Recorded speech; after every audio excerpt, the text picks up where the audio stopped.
Has wiped out entire families as they slept. Families who had survived miraculously 17 months of genocide only to be wiped out from the face of the earth. Let's be clear, this would not be possible without the ongoing support of Donald Trump and other Western leaders like Keir Starmer. Shame. In just 4 days, Israel's murdered over 600 Palestinians, at least 200 of them children. Yet Britain continues to export components for the F-16 and F-35 fighter jets that Israel is using right now to murder Palestinians. And yet Starmer thinks that Israel is only at risk of breaching international human law. Shame! And in a week when Liz Kendall has been targeting the most vulnerable in our society, cutting disability benefits in a move that will leave thousands destitute, the government says it hopes these disabled young people will join the army. It's almost comic how blatant the links between all of these fights are. Our government cuts millions from life-saving services for our disabled comrades and gives millions to the weapons industry as Israel bombs innocent civilians all over Palestine. So hard to open social media, so hard to talk to your relatives who don't understand what you're fighting for. That small moment of solidarity made me realize that there are so many more of us in so many more places than there are of them. And I said to all of you stood here today, what could be worse? What could be worse than seeing the bodies of these children? What could be worse than being told that we are foolish or ignorant or hateful merely for demanding that Palestinians deserve the basic right to be alive? And now I've seen it. I've seen what could be worse. It is the degradation of Palestine and her people.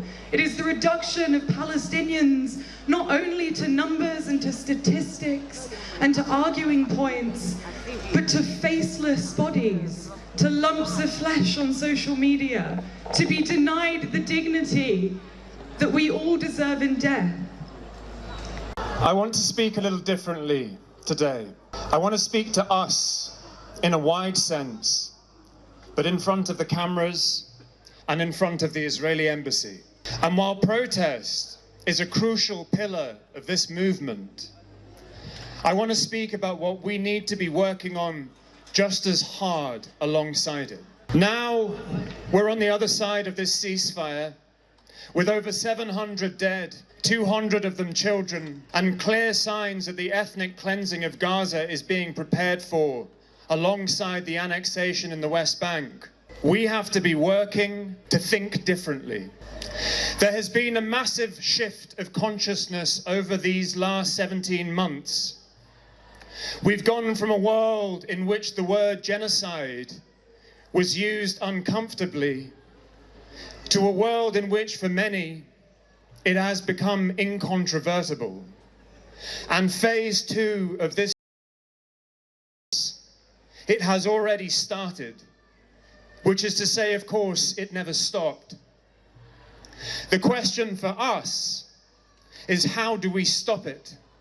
And how do we grow as a movement? Because despite our immense achievements, it's clearly not yet enough, and we have to accept that while meeting the urgency of this moment.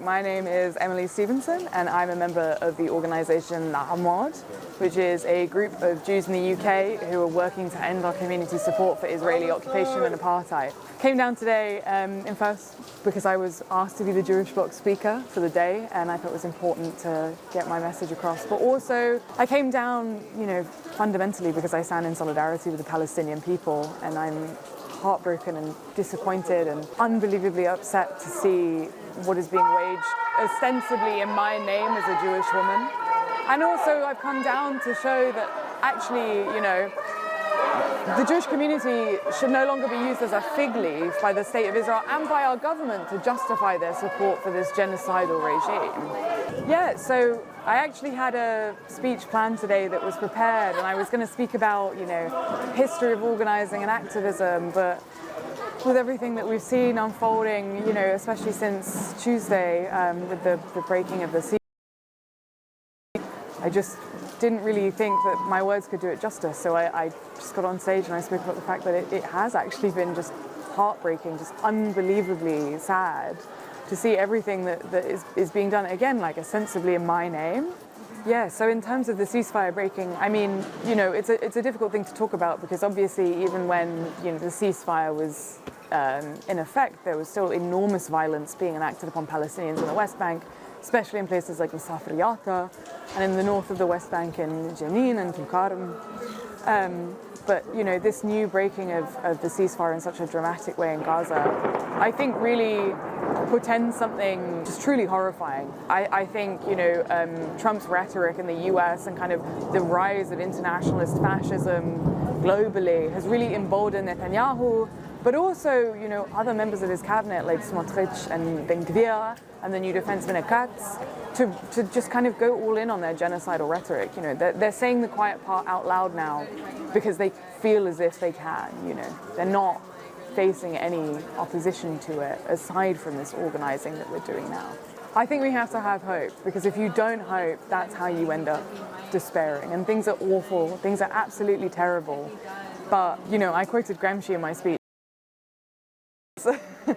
But I think it rings true, I'm a pessimist because of intelligence and knowledge, but I am an optimist just on the sheer force of my will, and I think that's all we can do right now.